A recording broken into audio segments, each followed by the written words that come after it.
How do drill instructors overcome their physical and mental limitations, or better known as the wall? Let's talk about it. This is a Monday. You could see that I was up for 24 hours. I didn't sleep, and I ran a total of 29 miles.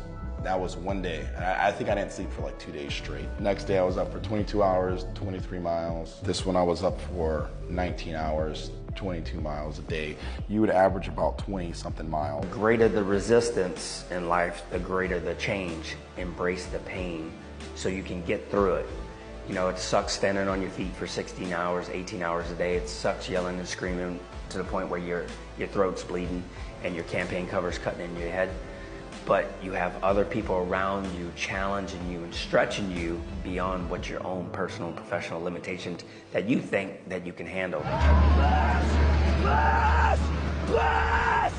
Now, some of you might think it's cap, and let me show you it's not.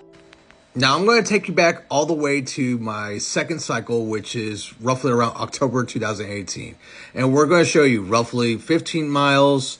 The following day, I'm running 15 miles. The following day, roughly around 20 miles. The following day, we're running 21.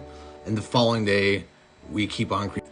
I'm telling you, the stuff that they keep on saying in that series is facts on top of facts. And again, some cycles are a little bit easier than others.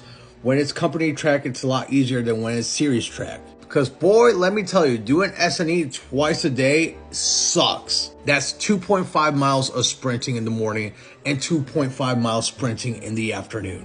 And you still have to go back to the squad bay and do corrections around your platoon and run around the squad bay and make more corrections.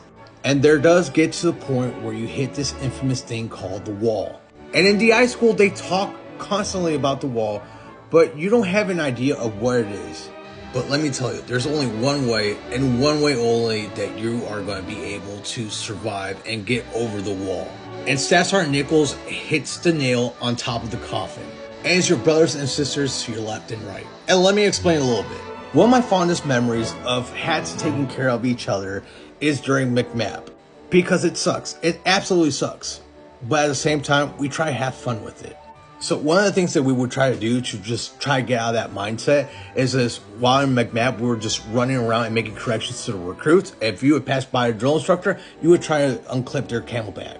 And it was kind of like the game that we would play because it would keep the drill instructors on their toes. The other thing I remember is like the CFT, like running lanes. Like that absolutely sucks. Especially when you're dealing with a series of 250 recruits and you're running back and forth and you have to do the same thing again the afternoon for another 250 recruits. It's a slayer. But amongst the drill instructors, we would do what's called the last man standing. And it would literally be how long a drill instructor can maintain supporting running lanes without getting a break. Or you would have that 1J or heavy that's alone on the deck and you see him be super slayed out of his mind.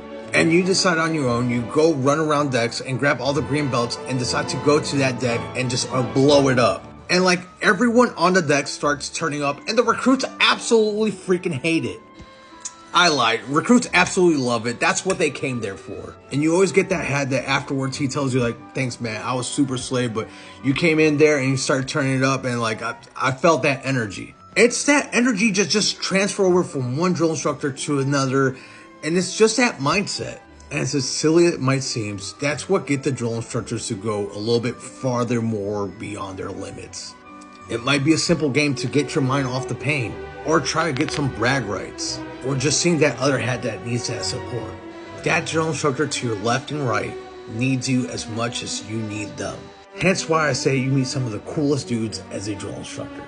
Now I know this video has piqued a lot of the interest of the mystique of the drill instructor and what goes beyond the campaign cover. And there's this documentary series that's on Vet TV called Method to the Madness, which goes in depth with a lot of stuff that the drill instructors go through. So if you're a Marine that are about to get HISA and want to put your voluntary package before that list comes out, or you have aspirations to become a drill instructor, or you're genuinely intrigued about the drill instructor and what goes beyond the campaign cover, you want the facts and no BS? I highly recommend you to watch Method to the Madness only on Vet TV.